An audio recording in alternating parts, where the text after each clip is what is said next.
Hi, this is Eric Martin with BoardGameGeek. I'm here today to look at Loot and Run by designer Christian LeMay, who is also owner of Le Scorpion Masque, Masked Scorpion in English, co-published with Yellow. This is a 2 to 6 player card game that plays in about 20 minutes for ages 8 and up. Has some press your luck elements along with a little bluffing, a little set collection, all mixed together in one tight little package with a magnetic clasp. Now, how does it work? Here are the components in Loot and Run. You have a couple of player aids in French and English. You have a box that doubles as a score track with tokens to track the score and to identify who is which color. And you have a deck of cards, which is the heart of the game.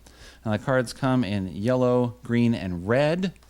All right, nice stoplight colors. And those, of course, have a game purpose, which I'll explain in a moment.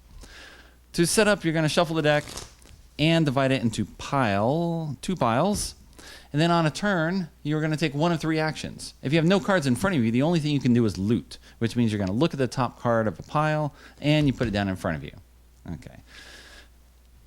Second action you can possibly take, as long as you have something in front of you, is run. You take the loot that you've collected and score it. And you get 1 point for each treasure icon on that card. So this would be worth 3 points. If I had this, it's worth 4. And this is worth 7. Now there are 6 types of treasures in the game. And there's the 6. If you have doubled or tripled or quadrupled a type of treasure, then you double the points for those cards. So this would be worth 6 points instead of 3.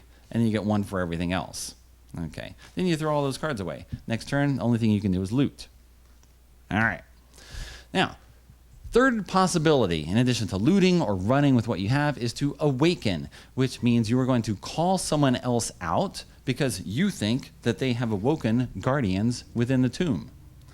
Okay? If you awaken someone else and they don't have guardians, then they score those treasures instead of you. You've just given them a free turn and you got nothing for your effort, which is not so good. If there is one or more guardian, however, then they throw those cards away, not scoring them, and you get a bonus. Okay? If you reveal Frank, then you take a free turn. If you reveal the Wolfman, then you draw the top 2 cards, and you can keep or throw them away as you wish. If you reveal a mummy, then you score these cards instead of the other guy. Which gives you a real incentive for calling someone out.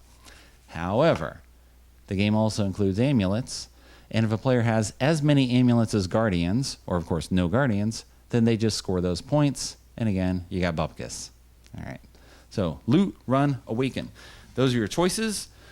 You play until someone has 35 points, or 30 points in a 6-player game, and then everyone else scores for what they have in front of them, and whoever has the most points wins. And that's it for Loot and Run, which I played 7 times now on a press copy from Masked Scorpion with 2, 3, 4, and 6 players, just to try wide player counts, get a little variety in terms of how I'm playing. It's slightly different with 2 in that even without a card in front of you, you can awaken, right? Try to accuse the other player and get rid of their cards.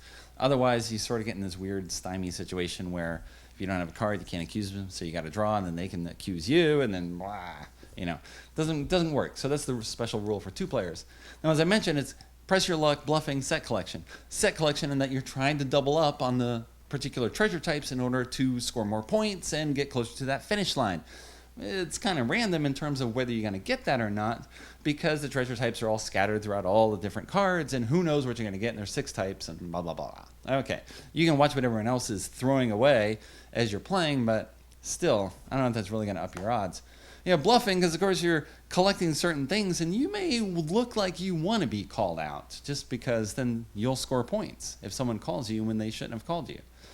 Or you may look like you want to be called out because you're guilty and you have something you should be called out for. I don't know. I'm a terrible reader of people. And so for me, it's kind of relying on luck to a large degree and whether I get someone or not accurately, because the different colors come into play with a different risk of having a guardian. Green cards have guardians only 1/4 of the time, yellow 1/3, red 1/2. But of course, red are more valuable. They have more treasures. So of course, what do you want to do? This is the press your luck aspect. What are you going to do in terms of drawing off the card pile? Now, sometimes they have the same color and you have no choice of what you're going to take. Well, maybe then you call someone else out instead of drawing something you don't want to draw. All right. It's got the element of really good press your luck games in that If you're behind, you can generally play riskier. You can draw those red and yellow cards and hope to just shoot for something magical with terms of lots of treasures. Maybe you'll double up on something.